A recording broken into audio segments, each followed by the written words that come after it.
Welcome into the Tech Ed Podcast. I am your host, Matt Kirkner. Many of our listeners know that we have a fixation of sorts with the state of Michigan. We've had Fanuc America's CEO, Mike Chico, a good friend, on 4 times. People from Automation Alley. We're doing a ton of really cool stuff with the Society of Manufacturing Engineers, certainly the rich community college system in the state of Michigan. We've done tons and tons of episodes with folks from those great institutions. Today, we are talking with one of the members of Congress from the state of Michigan. She represents the 11th congressional district in that fine state. Representative Haley Stevens joins me on the Tech Ed Podcast. Congresswoman, thanks so much for coming on. Hey, I am delighted to be here and love how you introduce my district because it's true. It is rich and full of manufacturing.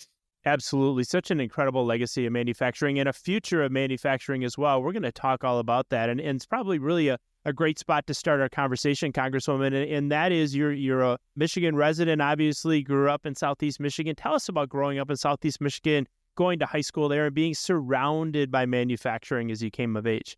It was just a way of life. I mean, you're driving down the highway. You mentioned my friend Mike Chico, who runs Fanuc. They've got multiple tens of thousands of square foot facilities in and around my district. And a lot of times you can be driving down the highway and you don't even necessarily realize everything that's going on in those facilities, all the jobs, all the innovation, all the production. And yet it's a way of life. The auto executives were legends. They were always at the front page of the paper. They kind of ran the show. And certainly where I grew up, everybody worked in around auto. Sure, you had a few doctors and lawyers in the mix, accountants and the like, but that was the driver, literally and figuratively, of Michigan. Absolutely. And you think about the fact that, all of you mentioned doctors and lawyers and accountants and so on, and certainly they've got a huge role in our economy. But in a lot of ways, none of that happens unless we have people in spaces like manufacturing, creating wealth, creating jobs. Now, this isn't just talk for you, right? You've got a great history supporting manufacturing. Prior to being elected to Congress, you served in the U.S. Auto Rescue Task Force and also worked at the Digital Manufacturing and Design Innovation Institute. I love the word digital. I love the word innovation. That's what manufacturing is all about. So tell us about these initiatives and what experiences did you have as you were doing those jobs and involved with those organizations that influences the way you think about manufacturing now that you're representing your district in Congress? Yeah, and that's such a great way to frame it. And I'll tell you, when I was first running for Congress, it really was because of my passion and dedication to our manufacturing sector. And I wanted to be a manufacturing champion in the Congress. I wanted to work on industrial policy. But it's true, I'm not just another politician talking about manufacturing because it sounds good. I have a deep knowledge and understanding, starting the really unique place that the federal government was in, our country was in during the Great Recession. And I was some 20-something-year-old kid who worked on Barack Obama's campaign. I, had a kind of a neat job in that campaign. I was in the policy shop and had kind of a front row seat in the war room, I guess is the easiest way to say that. And he won. And I said, I got to do something for Michigan. Maybe I'm going to go home and work for a car dealer.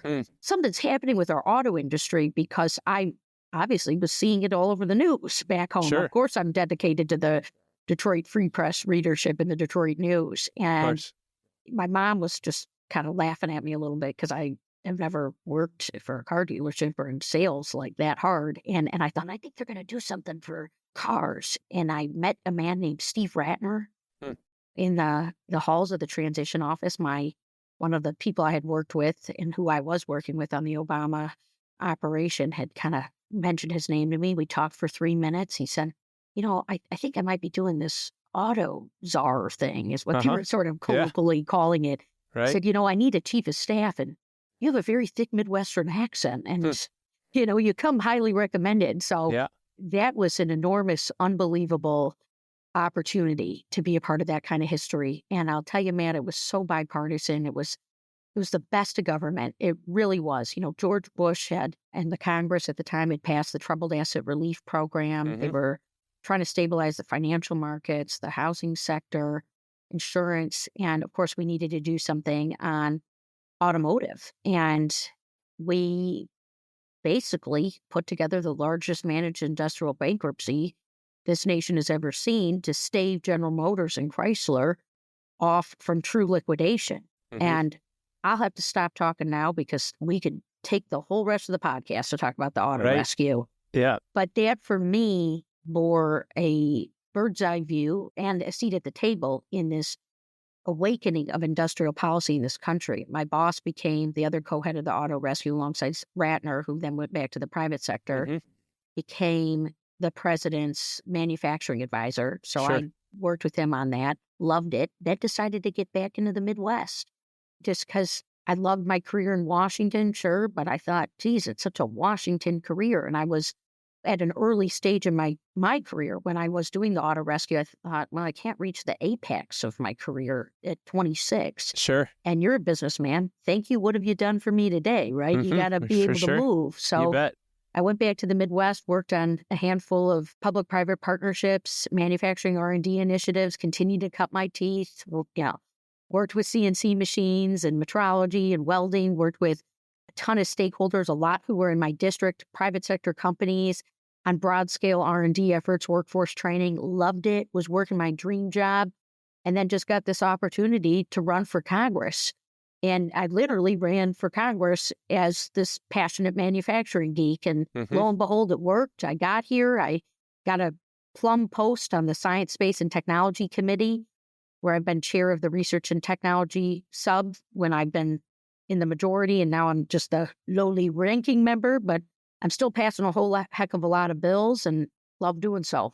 And we're going to talk a little bit about that. In fact, we had Frank Lucas, congressman from the state of Oklahoma, who's certainly been involved in science, space, and technology on the podcast previously. Great things going on in that committee. And by the way, I guess on that note, I'm glad you mentioned the bipartisan aspects of recovering the auto industry. I certainly remember the Great Recession. I remember all the challenges and the debate that went on. But in the end, I think it doesn't matter what side of the aisle you're on. People recognize the importance of manufacturing. We recognize the importance of technical education, of STEM education. That's one of the reasons that we love the work that we do, is that there's just so much bipartisanship. There's so much like thinking, and we may disagree around the edges in one case or another, but in the end, everybody understands the great value that manufacturing has had and will continue to have. And that's one of the things that I want to explore with you a little bit, Congresswoman, is this whole idea. We're hearing a lot about reshoring. We're hearing a lot about expanding operations and manufacturing here in the United States. I think what everybody went through during the pandemic,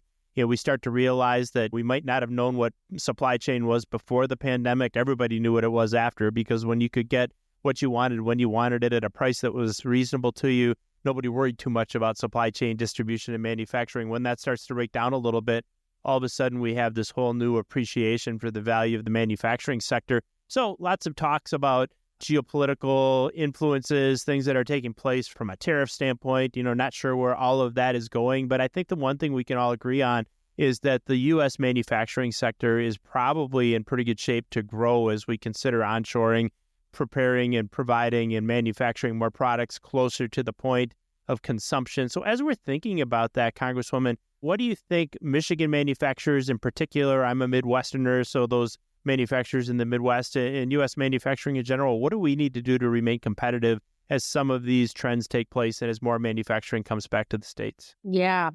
And it's been such a delight to spend my career at the nexus of these efforts: industrial policy, manufacturing workforce, tech education. And my goodness gracious, I can remember, Matt, when we started hearing the word chips penetrate the zeitgeist. Right. Every week I go to my Democratic caucus meeting, and I remember the Democrats are in the majority. So, of course, I'm sending the speaker notes. We need to do chips. We need to do chips. We need to do semiconductors. And I'll never forget the first caucus meeting where she said the word chips.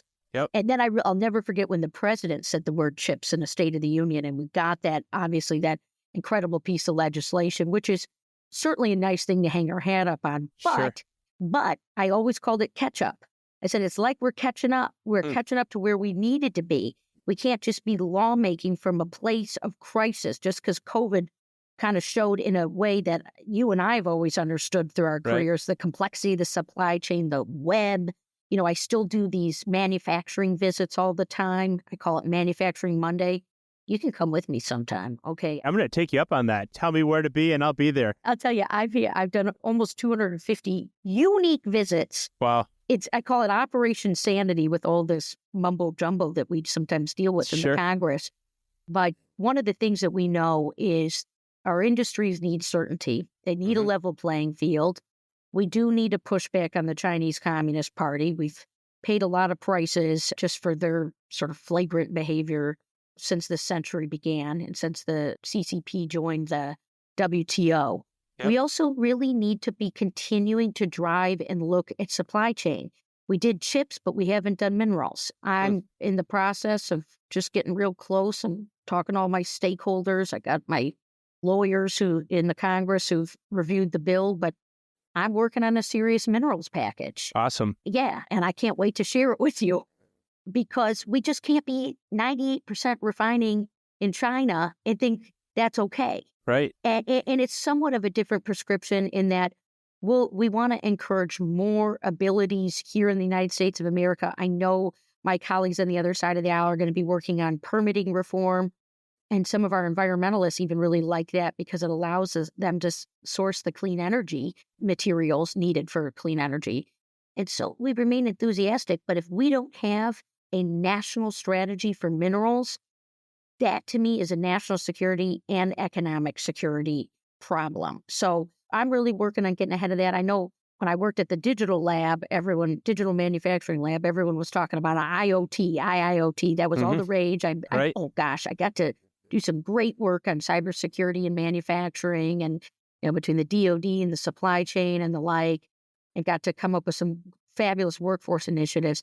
Now AI is all the rage. For sure. So we know that our manufacturers have been doing AI for a long time. Dassault Systems comes to mind, and Autodesk and the likes are certainly Siemens with some of their software capabilities and technologies. And we shouldn't turn a nose at AI, but AI and quantum capabilities, which again also tie back to chips, sourcing of minerals, materials, chemicals. It's all straight and narrow in terms of, in my opinion, about how you can't just be doing one without the other.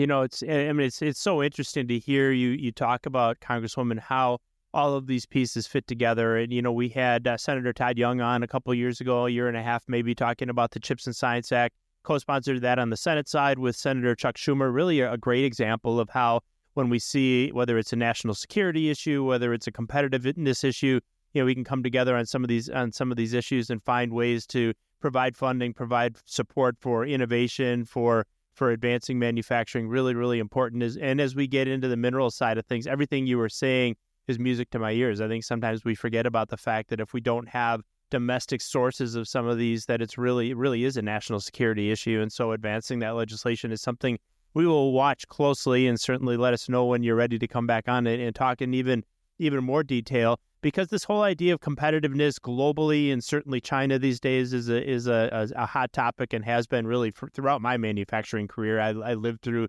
so much of the offshoring that took place in the late 90s, early 2000s, and in many ways continued. So as we think about that, and you mentioned industrial AI, I'm fascinated by that. You mentioned Siemens. We had Barbara Humpton, who's the Chief Executive Officer of Siemens USA, on with us about 4 months ago, talking frankly about some of these same issues and how we remain competitive. Industrial AI in China, a lot of folks don't realize. In fact, we mentioned Mike Chico's name. I'll give him credit for the statistic that he gave me, which is, about a year ago, released a statistic that in 12 months, China deployed more industrial robots than the rest of the world combined. That just kind of blew my mind. So let's think about some of this stuff. As we're looking at the future, you've mentioned your work on the Committee on Science, Space, and Technology. Where do you think we need to focus to make sure that the U.S. is maintaining global leadership, in addition to some of the items you've already mentioned, as we advance manufacturing here in the country? Yeah, and I'll tell you, you've had some great guests on the show. Absolutely. I got a photo of myself with Todd Young standing behind the president as he was signing that CHIPS and Science Act, and it's really one of my favorite artifacts in my office. Bet. Yeah, and now he might argue that Indiana is the greatest manufacturing state in the union. We've got this debate going about Wisconsin and Michigan, but for the time being, we won't invite him on. We'll stick with Wisconsin. And we'd Michigan. have a lot of fun with that. And I'll tell you, when I was at the digital lab, we're doing work with a handful of states. Indiana was one of them. And there was this gentleman who was working for the governor at the time. And you know what his portfolio was on, Matt? Semiconductors. Wow. And I thought, wow, I mean, Indiana, I mean, they were doing, and this was 10 years ago, over 10 years ago. I mean, they had a plan for semiconductors. The guy went on and he's now working in industry and things like that. But Sure. there's a lot. I want the listeners to know this. And it's so neat to hear everyone who's been on the show. Frank Lucas, by the way, from the previous chair of the Science Committee, I passed a lot of phenomenal bills with him. I was actually just talking to him last night on the floor of the House. And awesome. I know we've been able to do a lot of good stuff together. And he can geek out on space too if you get him started. I mean, it's just fascinating what goes through his head. It's amazing. Yeah, absolutely. I'm sure Mr. Lucas can. And we did a toast to him because, you only get the 3 terms to be the chair. And so when I was doing my toast to him, I said, I hope I didn't talk too long at you, sir, because you taught me well. Yeah, awesome. But look, people need to know, really, that this is the great elixir, that saying the words bipartisan doesn't make things bipartisan. Right. But we have a manufacturing caucus that is inherently bipartisan. We've got committee work that is inherently bipartisan. I'll tell you, I felt like one of my arrivals in the body was when a colleague on the other side of the aisle chased me down and said, Haley, I've got this manufacturing bill that I want you to take a look at. I'd love to get you on it. I mean, that's the stuff that you don't get on TV or a lot of times in certain types of podcasts. Right. So that's tone setting. But in terms of direction, I do think we are going to have to address the China consideration from a trade perspective. And that's going to come up very rigorously. I come from an automotive-rich state. Autos is top of mind with that consideration. We don't want to see these Chinese Communist Party supported electric vehicles getting dumped into Europe and Mexico. And I suppose that some of the BYD was doing BOGO in Mexico. Sure. And I thought, oh my gosh. And I don't think a lot of people are buying those EVs. I think some of the industry in some respects really got convinced that if somebody buys an EV, they're going to be an EV user. What we're actually seeing is a lot of times people buy these electric vehicles and it's like a nice second car. Sure. But it's not necessarily the main car that they have. Right. And I know a lot of work's gone into it. Now it's become a little bit more political. But I just remind the autos, I said, you guys were the ones who told us you were going fully electric. And by the way, I don't want us buying the batteries from China. I'd rather have us making and owning that technology here. 100%. Or hybrid. I mean, it's just part of the, if it's hybrid technology, we want to have that here. Speaking of another H word, hydrogen is where Europe was really looking. And I had all these amazing startups and different enterprises cooking in my district on hydrogen.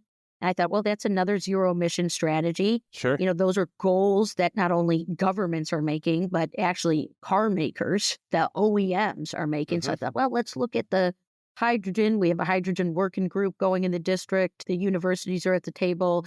A lot of nice companies are at the table. There's some dollars that came down from a bill that was passed in 2021 that's incentivizing that. But now we've got, new government. And certainly I think there's some political pushback in these emerging and new technology areas. I think there's still some skepticism. I've always said to people, with the autos, we got a lot of passion in this country and people don't want to be told or forced what to do. It's just like, the iPhone is not the best example because it's certainly not as capital intensive as an automobile or lethal. Sure. But it's, a way of life. If it's an iPhone, a smartphone, I know we got some nice friends at Samsung over there. And Sure. Google's got phones. But part of it is with these ones, Matt, is that you and I are old enough to remember the transformation. Right. That 15 years ago, people were early adopters. Some didn't have them. Then some got it. And the way of life changed. Right. But no one was forced to buy a smartphone. They weren't forced. Some people still don't even have them. It's actually only, I think, 75% of the country. Huh. Now, with something a little bit more complicated, like an automobile, I was always thinking we were going to have this live free or drive movement. Like, don't tell me what to buy. Yep. There's incentives out there, and there's dealers, and there's manufacturers. And I'll tell you, in all my manufacturing visits, almost all of them, particularly in the engine space, let me reference Cummins, for instance. Sure. They are so freaking diversified. It's Right? remarkable. I mean, they're doing it all. They're doing the whole gambit, and not just for, the sedan or the SUV. They're looking at the larger trucks, the semis, and all the different ways in which the engine technologies are changing from ICE to the EV or to the hydrogen to the hybrid, skateboards, the plugging. I mean, I love these guys. Right? And actually the federal government, some of these state governments, and even my municipalities, they're sort of looking at that stuff too, right, Right? Matt? So Absolutely. it's Yeah. an exciting moment, but I think the biggest thing is not letting the Chinese Communist Party move our cheese. And we got to Exactly. be moving the cheese, and we got to bring the open capitalist free market along with us, our trade partners. I know that Canada and Mexico, they want to be with the United States. We certainly want to set up the right system and relationship so that those partners, our partners in Europe and the like, are fully with us, not just we're with you because you're paying for everything type thing. Exactly. You mentioned Cummins. Peter Anderson, by the way, who at the time, I don't think he's there anymore, was the vice president of innovation there, joined us on the podcast early on, had a great conversation with him. Actually had the distinction of, by total coincidence, spending Tom Linebarger, former CEO and chairman of Cummins, spending his retirement day with him. He had talked years ago, probably 15 years ago, I was with Tom, and he was talking about his prediction at that time was in 10 years, you wouldn't see a vehicle with an internal combustion engine. And then when I ran into him about 8 years ago, I'm like, are we still on that 10-year path?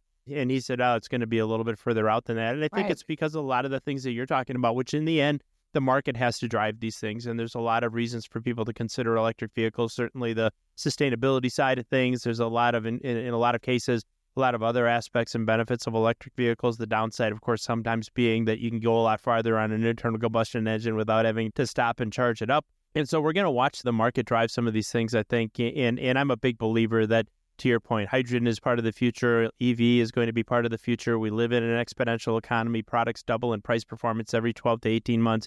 Innovators in the market are going to figure some of these things out along the way. I was actually at a meeting a year ago at the Detroit Regional Chamber talking with the folks at Mish Auto about how we prepare the next generation of manufacturing talent. Some really, really cool things going on. On the EV side, by the way, they just signed a contract to put together a whole curriculum and set of certifications around EV manufacturing. So this isn't the EV itself, but it's the manufacturing of the vehicle, which I know is near and dear to both of our hearts. As you think about that, as you think about some of these creative ways of educating the next generation of talent for manufacturing, Congresswoman, what are some of the things happening in your district? What are some of the things you're proud of? And how should we be thinking about that as the Midwest and as a nation? Well, I've certainly got a major bragging point that Michigan boasts the largest number of FIRST robotics teams in the country. Awesome. And that, I will tell you, I get to as close to these teams as I can get as a member of Congress. Because sometimes the day job sends me to Washington, so I can't be doing direct mentorship. But I've gotten to know these students. I've gotten to know the coaches and the mentors.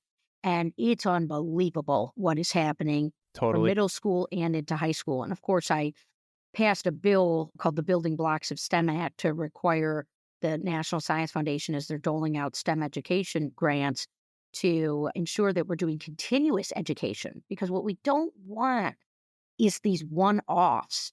Like you don't want to just do FIRST robotics in sixth grade and then you're in 10th or 11th grade and you haven't, you're doing other things, which is fine, but you haven't necessarily had the STEM opportunity. Right. So our ecosystem with our schools and the companies who also fund a lot of FIRST robotics is really an unbelievable bragging point. And it's a national program. We've had the national competition here. It's so fun going and kicking off some of the just regionals and the like. And FANUC has done some great work. Just to give them another shout out. Absolutely. You mentioned SME, the SME Prime program. Yep. SME, again, national nonprofit, headquartered in and around my district. It's just like a pinch outside of it. Yep. New CEO, Janine Coons, long time. She's been on the podcast, by the way. Same with Rob Luce from the Education Foundation at the SMA. They're so good. Aren't they? Yeah. I have been working with Janine my whole career, and I'll tell you, I think the world of her. I was so excited to see her become the CEO. And at Luce, I like him as well, Rob Luce. Yep, awesome. What they're doing with Prime is, my gosh, what is happening in the schools is unbelievable. And also, honestly, let's not forget our union partners, truly. I mean, Right. we've got, sometimes it's just you get the job and you get trained and then you're in the union. But I'll tell you, a lot of our building trades in particular are doing unbelievable apprenticeship work. And I really give them a lot of credit. And they've been around a long time. They've got high standards.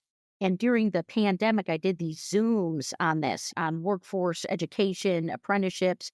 And I had the unions and the other partners at the table because when we talk about pipeline, Hmm. right, we want to make sure we've actually developed the pipe For so sure. that people Exactly. can go into the career. Absolutely. One of the things I point out often actually is that if you turn the clock back to the 1970s, the average industrial employee received 100 hours a year of skills-based training at work. Today, the average is more like 5, believe it or not. Yeah. And frankly, the union tradition, regardless of what people feel about unions, and I've run non-union plants, I've run union plants. The truth of the matter is that the unions did tremendous work and continue to do tremendous work in educating the next generation of manufacturing talent. I've been Yeah. involved with the training program that Stellantis has in Southeast Michigan. Same thing with the one that Ford has. I know that GM is doing some great things as well, and a lot of the tier one suppliers in upskilling their current workforce. So really, really important work and such a great wave of things going on there in Southeast Michigan. You mentioned FANUC. We've mentioned them a couple times. I'll just throw in Paul Aiello's name as well. Their director of education, executive director of education, is just a huge, huge advocate and has worked really closely with Janine and with folks like Rob Luce. The other name I'll throw in is I believe you're familiar with them from some of your time working outside of Congress is Amatrol, and we've had Paul Perkins on the Oh, neat. podcast as well. Yeah. And some of the things that Amatrol is doing in the state of Michigan around mechatronics, advanced manufacturing, HVAC as well, just really, really setting the example, as I feel like we are in Wisconsin as well and elsewhere, but here in the Midwest, setting the example of how industrial education and advanced manufacturing education needs to look into the future as we continue to prepare this next generation of the workforce. So really important. One other just kind of shout out for the Congresswoman, which is to have an off-the-cuff question like the one that I just asked you, and for you to be able to use names like Janine's and like Rob's and talking about FANUC, talking about First Robotics. These are things that I can tell just from listening to you are near and dear to your heart, really, really important to you. And so kudos to you for continuing to support technical education in Michigan and your district and certainly across the state And we have across the Midwest. Manufacturing Day. We have, that's always been, that's been a blast. And I'll tell you, Oakland Schools does a phenomenal job with that. Absolutely. And some of the companies who do it too. We love them. I mean, every company's doing this. I mean, they really are. And some are more privileged to have a little bit more runway to do more. The First Robotics is a pipeline just as Manufacturing Day is too. It is. Yep. Number one influencer of a young person's career pathway is their interest and experiences in middle school and high school. And that's where we have to spark that interest and get them excited. And you've offered some really, really good examples. We've talked about EV, Congresswoman. We've talked about the automotive industry, obviously. We've talked about chips and microprocessors and so on. Any other industries that you see as emerging in the state of Michigan that we should have our eyes on? Well, don't underestimate our aerospace sector. I mean, we've got Williams, Pratt Williams is there. We've got, and they're mostly doing still vehicle stuff, but there's some good things happening in aerospace. And I'll tell you, there's a smaller spindle supplier named Detroit Flex, and they were doing this. They were using spindles to create the tubes that go into the engine for the auto. Well, they realized through a diversification initiative that your friends at the Detroit Chamber, and by the way, those are wonderful names that I'd love to drop, but yeah, absolutely. Well, Drew Sandy Coleman is one. I know Sandy loves him. His name drop. Glenn Stevens, not related to me, runs Mich Auto, but they had a diversification initiative there, and they realized that they could be doing these types of very specialized, durable tubes through their spindles into rockets. And so they're part of that, the commercial space supply chain as well. And it's so neat for them because now they've got the whole other bit of business, which is nice. But then this, part of that national call to action around space. And then in Macomb County, which is outside of my district, we've also got the defense sector, which ties into some of the national security and the readiness component. We are very heavy on industrial.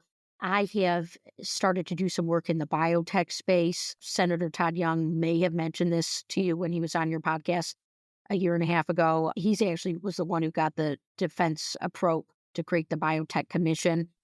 And a lot of that's out in California in the San Diego area. But in terms of something else that we work on with STEM education and making sure that, we're not leaving any bit of American talent behind, I really see biotech as something. I've got one or two biotech companies smaller that I've gotten to know over the years. Sure. I'm interested in that. Certainly, I'm a congresswoman. I'm not the chief economic officer of Michigan, but I'll tell you, there's a potential there for us, and particularly in areas that would maybe tie into where our universities are doing some Sure. work between University of Michigan, Michigan State. We also have Oakland University, which is in my district. They're phenomenal. I mean, all these engineering departments are really, really on clip here. Absolutely. Well, and so in as much as so many of us think about Michigan and Southeast Michigan in particular being all about the auto industry, and obviously that's the lifeblood and the fabric of your manufacturing environment and economy, some of these these are emerging technologies, right? You talk about aerospace, you talk about national defense, you talk about biotechnology. Lots and lots of really emerging technologies where there's a tremendous amount of innovation, a tremendous amount of advancement taking place. So, and it's an exciting time for Southeast Michigan. We could continue to talk about this, I think, all day, Congresswoman, having so much fun with you. I've got a couple more questions I want to make sure that we squeeze in before our time together will come to a close.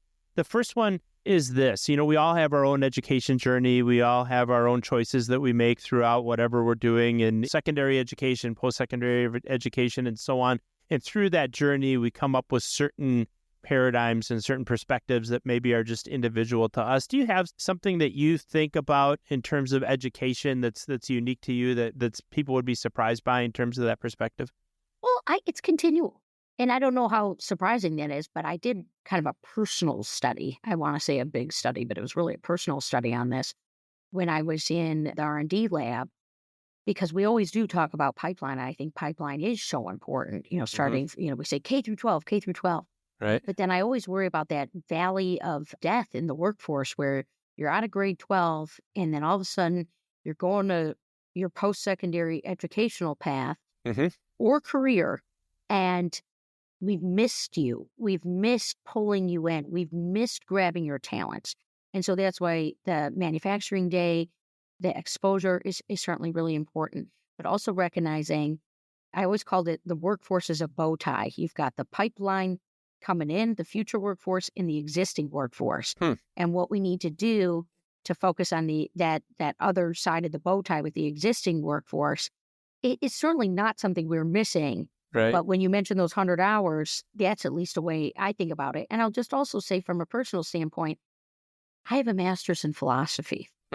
Now, I did a lot of philosophy of science. Philosophy is actually systems thinking, logic. So totally. Sometimes people think, wait, you spent your career in manufacturing spaces. I'm like, yeah, I did. But that's the thing. You start talking to me about Medicare and I look at you cross-eyed because none of that makes sense in Medicare. Right. How you get signed up and oh my gosh, the duct tape and bubble gum that they use to put it all together drives me crazy. Right. But manufacturing, there's a beauty to it. No doubt. And I share that just because we see that with FIRST Robotics. Maybe there's a student working on FIRST Robotics that isn't interested in the actual production of the robot and the shooter, but they really like the analytics component or the communications element. And it's exposing early that you can be in manufacturing even if you're not doing a job that somebody would be doing on a shop floor in an engineering suite. So yeah, no, that's so brilliant. A couple things. It's just fascinating. When you were talking about the bow tie,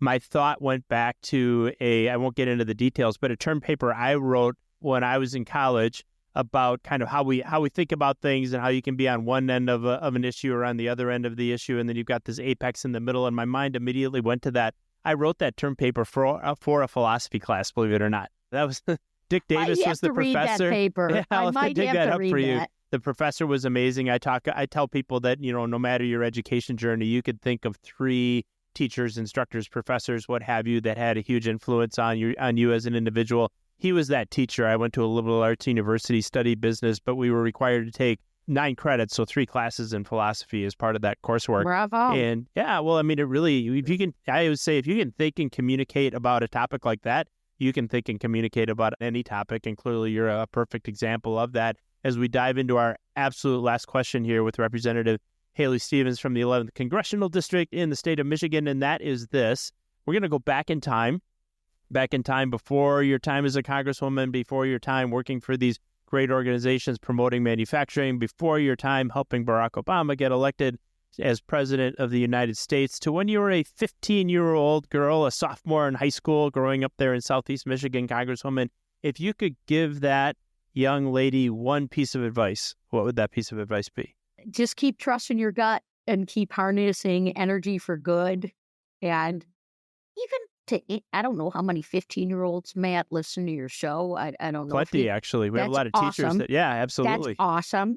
It's so important to remember that when you're that age, there's a lot of pressure on these kids with the internet, the social media stuff, and the perfect life. And it's okay not to have that, quote, perfect life at 15. It's okay to dream. It's okay to think about it.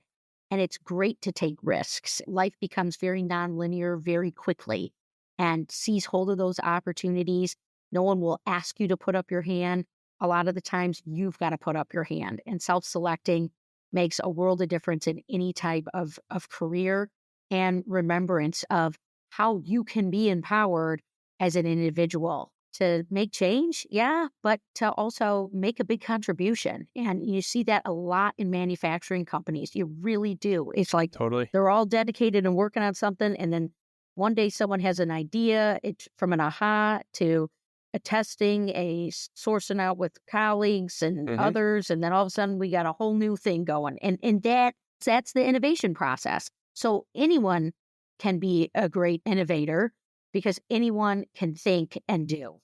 Isn't that exactly the truth? And you think about, starting with the first point about, it's okay to be a 15-year-old and not have a perfect life. I can tell you from experience, it's okay to be somebody in your 50s and not have a perfect life. The truth of the matter is that life is all about encountering those challenges that come our way, overcoming those challenges, becoming better people as a result of that. And then you think about this whole idea of trusting your gut and knowing that one way or the other things are going to turn out okay or even better. They certainly turned out even better for Representative Haley Stevens, who is now the Congresswoman and has been now in her fourth term for the 11th District in the state of Michigan. Congresswoman, this has been so much fun. You're a fascinating person. Thank you so much for joining me on the Tech Ed Podcast. Back at you. Thank you.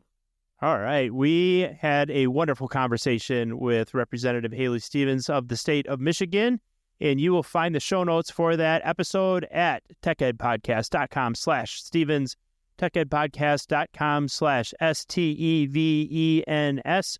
All of the things we referenced, all those great resources that we talked about here on this episode will be right there waiting for you. Be sure and engage with us on social.